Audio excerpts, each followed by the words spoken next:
Hi guys, this video is a little bit different than videos that I have made in the past. I've never done like a commentary before. When I have a lot of thoughts about stuff that I'm studying or things that I'm reading, if it's too much sometimes for me to write, I'll record it because it's easier for me to talk out what I'm thinking than it is to write it. And so I recorded it. It's not going to be me, it's just going to be the audio that I chopped up. So I hope that brings a different perspective of the story of the Bible after reading books and learning more about God's character and how much he values things like honor and submission and different things that people did back in the BC days.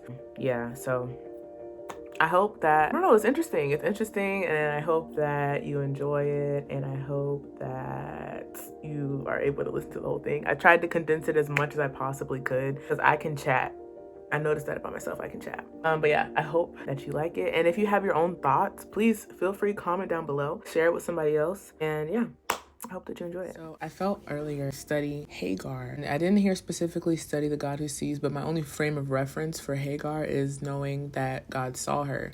I started reading Genesis 16. I read it the first time. My frame of reference, like I said, is knowing that she was treated poorly. She tried to escape. The Lord sent her back, but God saw her when she ran away. That was like my only, and frame of reference, and that's based off of things, just to be transparent, like sermons, or I've read the story before, but I've clearly read it incorrectly. I was reading it. I was at the portion where Sarai basically gave up Hagar to Abram to conceive a child. When Hagar found out that she conceived, she looked at Sarai with contempt. The first time I read it, I thought that Sarai was looking at her in that way, but I also didn't realize what to look on someone with contempt even meant. And so I read it, I was like, why would Sarai be mad? I'm loud and wrong. I'm like, Sarai's the one that set this up. Why would she be mad at Hagar for for conceiving a child when that's what she literally wanted? And so I'm sitting here, I pause, and I'm just like, I don't get it, God. Why would she be mad? And I felt the Holy Spirit like, read it again. And I was like, okay, I'm gonna read it again, but I just don't get it. So I read it again, and I realized that Hagar actually looked on Sarai with contempt.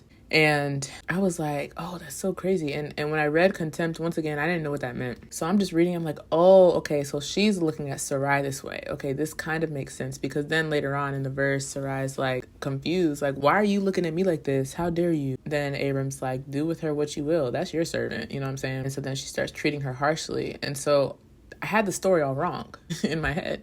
As I'm thinking, I'm just going to read what I wrote. I was confused at first about why the Lord, when she ran away, I was confused about why the Lord would tell her to go back after Sarai was dealing with her harshly. Then I was saying, I think it maybe has to do with honor and honoring authority, the whole thing of like slaves obey your masters, because, when we honor authority and everything like that, we're actually honoring God, or at least that should be the posture of our heart. So I was just like, okay, God is a God of order. And so even though Hagar's situation was not ideal, she still needed to submit to the authority that she was under. Then after I read it again and I understood why Sarai dealt with her harshly, it was a consequence of Hagar's actions of looking on her with contempt. And I think that is where dishonor started, when Hagar started looking on Sarai with contempt. What's crazy is at that point I didn't look up contempt, so I looked it up on Google. To look on someone with contempt means to view them with deep disdain or disrespect, seeing them as unworthy or beneath you. Hey, it is a feeling of scorn where you regard the other person as inferior,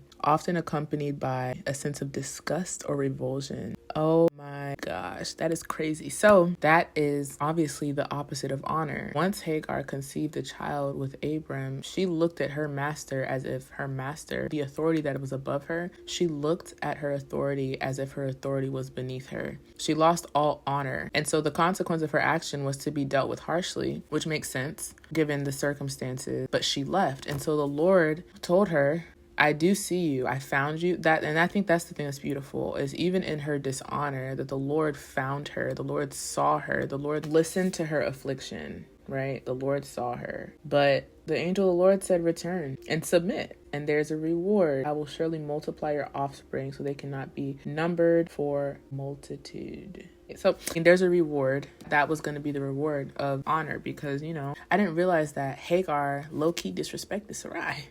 Yeah, that really cleared that up for me, for why the Lord would tell her to go back And it's because she was not submitting to her authority. She was dishonoring authority. And so then I remember there was something that said slaves obey your masters. So, I was like, let me find that junk for real. Ephesians 6 verses 5 through 9. It says, bondservants, obey your earthly masters with fear and trembling, with a sincere heart as you would Christ, not by the way of eye service as people pleasers, but as bondservants of Christ, doing the will of God from the heart, rendering service with a good will as to the Lord and not to man, knowing that whatever good anyone does, this he will receive back from the Lord, whether he is a bondservant or is free. Masters, do the same to them. Stop your threatening, knowing that he who is both their master and yours is in heaven, and that there is no partiality with him. So as I was thinking about Hagar and Sarai, I don't know, I'll have to do some more research, but based off of what I do know, it doesn't seem that Sarai was treating her harshly to begin with. It doesn't seem like she was,